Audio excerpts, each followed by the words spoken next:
What's your name and date of birth, please? Paul Rader, 3/23/62. Thank you. State?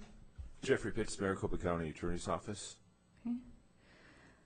All right, sir. You're here for child abuse as a Class 3 felony and child abuse as a Class 5 felony and 1 count of endangerment. According to the information gathered by pretrial services, you are not indigent, so there's no lawyer to appoint for you. If you wish to, you may hire a lawyer. Your next court date, November 9th and the 12th. You got 2 court dates. And the state's attorney is here. I'd like to hear from the prosecutor. Mr. Pitts. Yes, thank you, Your Honor. Jeffrey Pitts, Maricopa County Attorney's Office, Your Honor. And I did have a chance to talk to Deputy Rowe from the, I believe, the Sheriff's Office before even reading the Form 4, but you know what he had told me was pretty much contained inside the Form 4.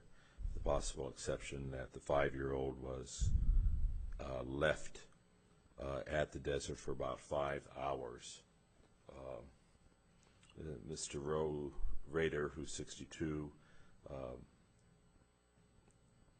was with his granddaughter in the desert. I believe something happened with the ATV. After a while, Mr. Rader inconceivably left his 5-year-old granddaughter in the desert with a loaded handgun as he went off and walked himself to safety, leaving her behind. Once he was in, I guess I'd call it civilization, he went to a bar, had a drink, had a hamburger, didn't bother to tell anyone that there was a 5-year-old child missing in the desert. He was in care of that child. He placed her in extreme danger by leaving her in the elements like that. And as such, the state, when someone does something like that to a child, we would not want any more contact with any other children at this time. I don't believe contact with the grandchild is appropriate at this time, not that the mother may even consider that. Would ask for bond in the area of $25,000 or higher. Thank you. Okay, thank you. All right, Mr. Rader, you've heard from the prosecutor this morning. If you wish to, you may comment or make any statements on your own behalf. However, if you had a lawyer here, he or she would want you to speak with him or her first before you make statements. Knowing this, if you still wish to speak on your own behalf, you may do so. Do you wish to say anything? Yes. Okay. My truck got stuck. My truck got stuck. I just bought this truck. I've never been four-wheeling with it. I'd gone this route with a different truck and never had a problem. I got stuck. I got buried. I couldn't get it out.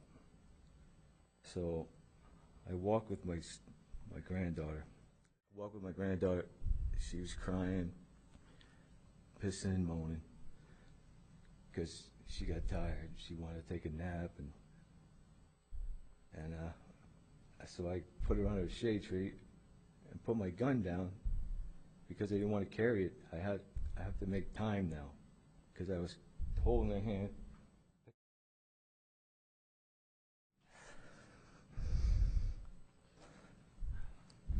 So I got to try to get it because I forgot my phone. So for miles, there's nobody anywhere. I'm in the most remote place. I'm behind the Buckeye Hills. I don't know if you know anything about them.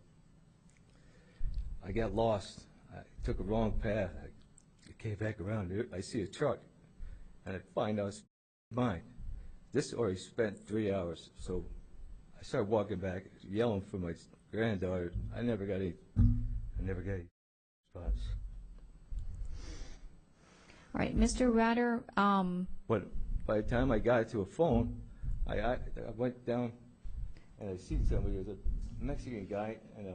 Mr. Rader, before you go any further, I did give the notice to everyone when I started that you are being recorded, so please realize that. If you wish to continue, you may do so.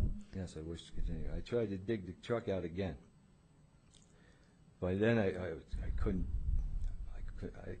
I was so thirsty I couldn't stand it.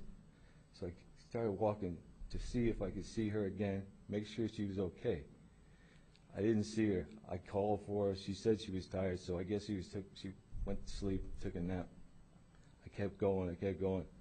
I got sidetracked again. I ended up, instead of going where my house is, instead of taking a right, I took a left, and I ended up taking, no, it took like 10 miles before I could get to it. Then I seen this bar I never seen before. It was a feed store bar. It was open now. So I call as soon as I get in there, I call my wife. And then 5 minutes later, the cops come. Only reason why I got something to eat, I hadn't eaten for 6 hours. I drank 2 sodas, and then I started drinking beer because I don't like soda. So I was dehydrated. And I called my wife instead of the guy goes, why didn't you call 911? I didn't have a phone. I just got to the phone. Wouldn't you call your brother first? You call your wife, who's with her daughter, where I left my granddaughter because she's never driven in my truck. And I broke down. And I put her in the shade. I put the gun there because I didn't want to carry the gun. I didn't need a gun. All right, Mr. Ratter, thank you for your comments. I've considered them. I've also considered the report that was taken by the police who were involved in this investigation. And I've considered what the prosecutor's concerns are. You don't have a criminal history. However, the facts of this case are so egregious.